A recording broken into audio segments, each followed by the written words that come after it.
Patrizia Zantedeschi del Centro Veneto Progetti Donna. Non bisogna abbassare la guardia neanche nei mesi estivi, è questo che voi dite?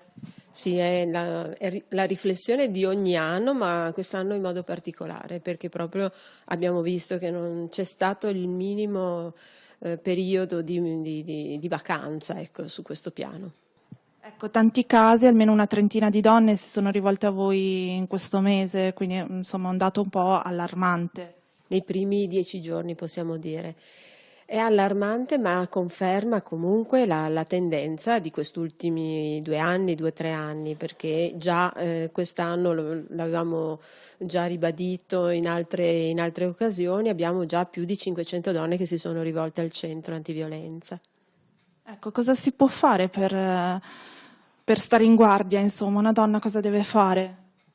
Beh, una donna deve stare in guardia rispetto a se stessa, alla propria vita, a come si sente, alle aspettative che ha rispetto appunto alle sue relazioni. Come comunità, ancora una volta, noi ribadiamo che bisogna essere pronti per accogliere quello che è un problema strutturale della nostra società e quindi sostenere i centri, sostenere la rete di contrasto alla violenza tutti i giorni e tutto l'anno, perché appunto la violenza non va in vacanza.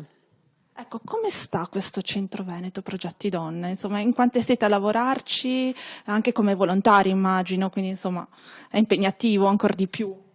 Una parte di noi sono proprio volontari, un'altra parte sono professioniste e siamo in tante sempre di più, siamo circa una ventina fra volontarie, socie e professioniste.